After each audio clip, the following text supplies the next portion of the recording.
मैं उसकी गवाही दे रहा हूं आपको। और मैं आपको विश्वास दिलाता हूं कि जो बीमार या कोई भी समस्या हो, मैं गारंटी उसकी देता हूं कि अगर सचमुच आप विश्वास करोगे तो आपके शरीर से वो निकल जाएगा। क्योंकि मेरे साथ हुआ है ऐसा। मैं कुछ और कर रहा था, जीवन कहीं और बिता रहा था। लोग पैसे के लिए बहुत हद तक गुजर जाते हैं, हमने भी वही काम किया। चोरी नहीं करोगे तो धन कहां से आएगा, मारोगे नहीं तो गुंडा कैसे कहलाओगे।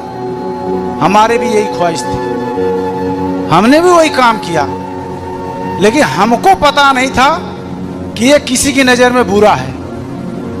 Hallelujah, hallelujah. यीशु मसीह ने कहा कि अपने मन को फिरा ले, लौट आ मेरे पास। लेकिन इससे पहले कोई कहने वाला नहीं था। मैं कुछ बातें ऐसे कहूंगा, आप समझ जाना। मैं अपने आप को बड़ा पुजारी समझता था, काफी भक्ति करता था मैं अपने जाने में। लेकिन धीरे धीरे मैं बीमार होने लगा। मैं अपने माता पिता का इकलौता पुत्र हूं, किसी चीज की घटी नहीं थी। और मैं ऐसे जगह पर था कि जहां बड़ी नाम और शोहरत था, बदमाशों में नाम गिना जाता था। लेकिन मैं हकीकत बता रहा हूं, जब मेरी मौत सर पर आई तो कोई बचाने वाला। मैं नदी नाला पहाड़ बड़े बड़े मंदिर मजारों में गया, जो चाहा, जो जिन्होंने चाहा मैं उनको दिया, चढ़ाया, पैसा से लेके जो भी। मैं कुछ अपने इस शरीर को बचाने के लिए उठा नहीं छोड़ा हूं। मैं आपसे सच सच कहता हूं, अगर कोई विश्वास न करे तो मेरे गांव में भी जाके पूछ सकता है, इसमें से मैं झूठ नहीं बोल रहा हूं। मैंने सब कुछ करके हार गया। मेरी शरीर पीला पड़ गई थे, जो आज इतना हैंडसम देख रहे हैं, ये यीशु मसीह जिंदा है, उसने दिया है मुझे, और यही सुनाने के लिए दिया है। उसने कहा इस छोर से लेके उस छोर तक गवाह होंगे, तो मैं उसमें का गवाह हूं, मैं उसमें का गवाह हूं जिंदा। आज जो बोल रहा हूं ये उसकी दया है।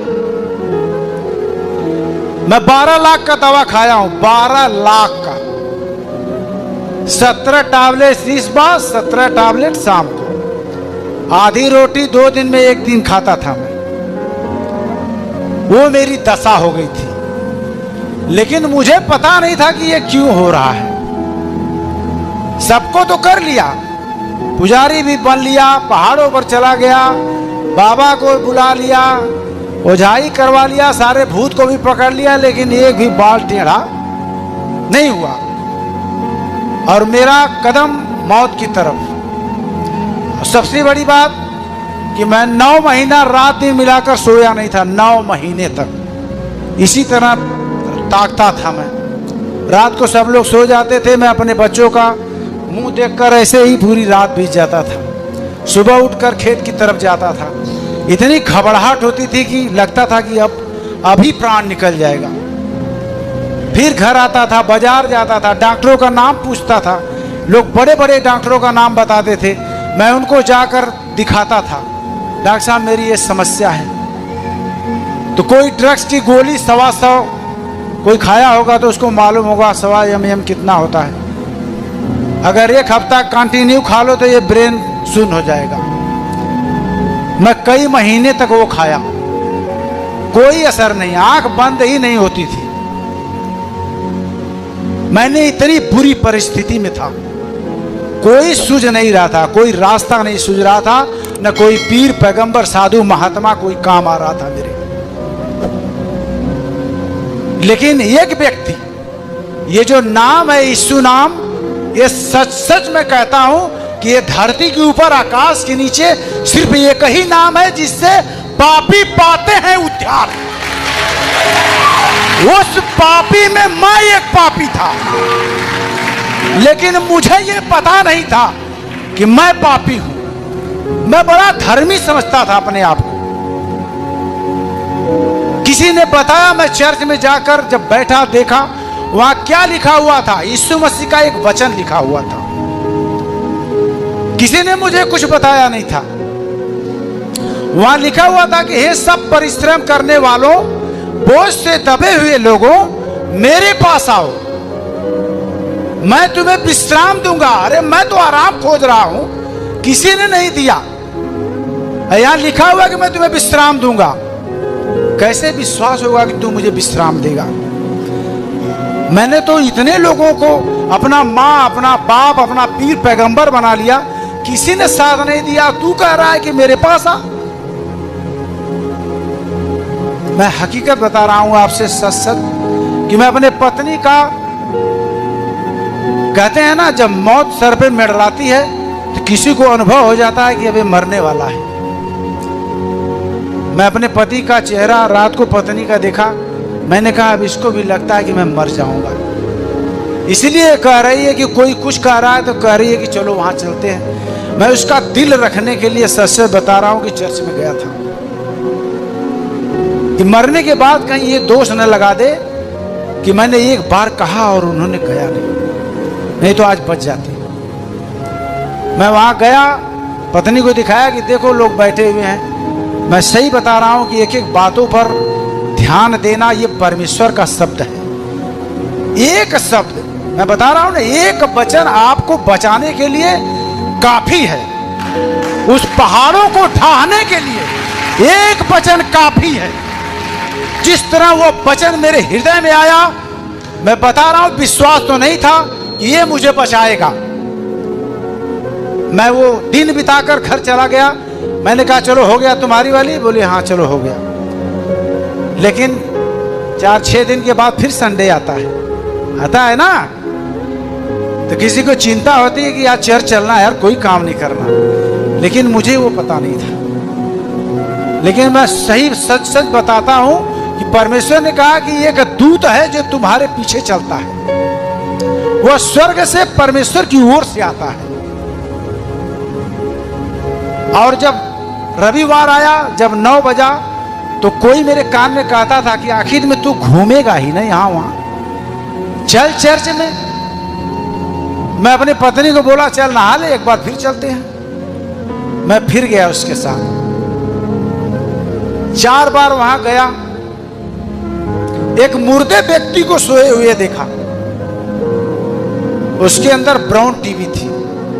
जो हड्डी के अंदर मज्जा होती है वो खत्म हो जाती है, वो कीटाणु खा जाते हैं। उसके अंदर ताकत नहीं थी, ऐसे लेटा था, पेची से रेफर था वो। उसकी पत्नी बाहर रो रही थी। मैंने कहा देखो ये आंसू बहा रही है, वहां उसकी सांस निकलने वाली है। ये पागल है कि औरत है? वो मरने वाला लेके घर जाना चाहिए ना उसको। अपनी पत्नी को दिखाया, देखो यहाँ क्या है, यही तो है। बोले सर चलो ठीक है कोई बात नहीं। 5वें हफ्ते में जब मैं गया तो उस व्यक्ति को चलते हुए मैंने देखा। चलते हुए जब मैंने देखा, उसने कहा कि मैं आज 7 रोटी खाया हूं। मैंने कहा अगर ये मुर्दा जिंदा हो सकता है तो यीशु मुझे क्यों नहीं जिंदा करेगा?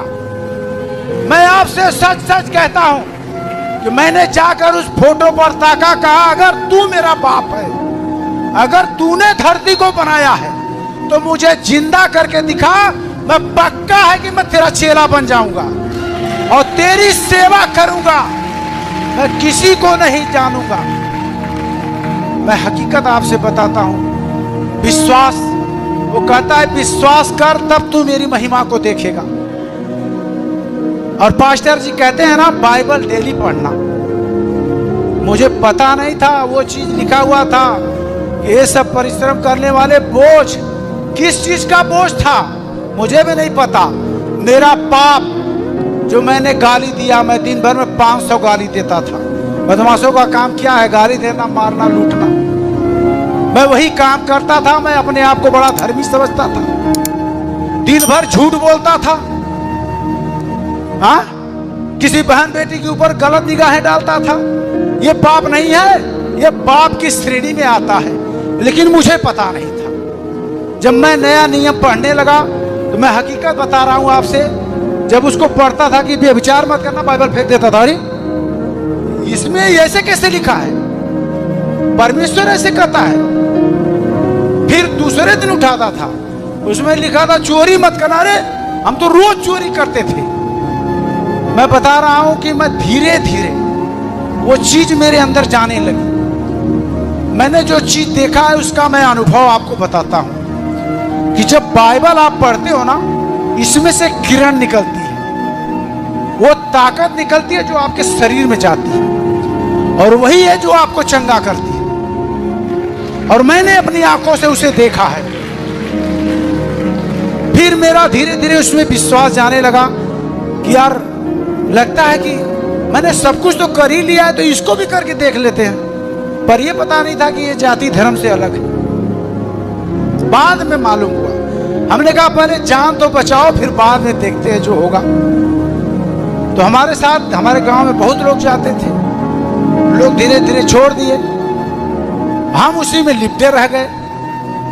लिपटने का मतलब ये हुआ कि पास्टर जी बोलते हैं, पास्टर जी के ऐसा नहीं है, वो रोज जो बोलते हैं उसमें से एक चीज आप ग्रहण कर लो। मैं नजदीक से मैं गवाही मैं दिन भर बताऊंगा, आप दिन भर सुनोगे, इतनी मेरे पास है। लेकिन मैं थोड़ा थोड़ा बता रहा हूं आपको विश्वास जताने के लिए कि जो ब्रदर बोलते हैं उस बातों पर हमें ध्यान देना चाहिए कि आखिर में वो क्या कह रहे हैं। वो कह रहे हैं स्वर्गदूत होते हैं, तो आपको विश्वास करना स्वर्गदूत होते हैं। और मैं आपको विश्वास दिलाता हूं कि स्वर्गदूत हैं, वो हमारे साथ साथ चलते हैं। मैंने अपनी आंखों से देखा है, उस पर मैं विश्वास करके बता रहा हूं आपको कि जब ब्रदर बोलते थे कि आप बाइबल पढ़ो, अब्राहम से परमेश्वर ने वादा किया था और अब्राहम से परमेश्वर रूबरू बातें करता था। मैंने विश्वास जताया कि अगर तू इनसे बातें करता है जो तेरी अगुवाई करते हैं, तो मैं भी तो वो हूं जो अपने पापों को आज मान रहा हूं। मैं चोरी करना छोड़ दिया, गाली देना छोड़ दिया, तो क्या प्रभु तू मुझसे भी बातें करेगा? मैं आपको हकीकत बताता हूं कि वो सचमुच उसी तरह बातें किया जिस तरह अब्राहम से परमेश्वर ने बात किया। रात को हालेलुया हालेलुया, मैं 6 महीने तक चर्च में जाता रहा। मैंने कहा प्रभु मुझे कब चंगा करोगे आप? मेरी पत्नी कहती थी वो आप चंगे हो रहे हो क्योंकि आपका शरीर पीला था, वो काला हो रहा है। हमने कहा मुझे ये तसल्ली दिला रही है कि तुम मरो ना। हाँ, हमने कहा अच्छा चलो ठीक है। लेकिन मैं जाता था, कहता था प्रभु तू मुझे कब चंगा करेगा? एक दिन जो विश्वास मेरे अंदर था कि जो वो बोलता है वो पक्का कि मेरे साथ होगा। मैं रात को सोया हुआ था, प्रभु ने आकर उसी तरह मुझसे कहा कि आज तू चंगा हो गया। हालेलुया।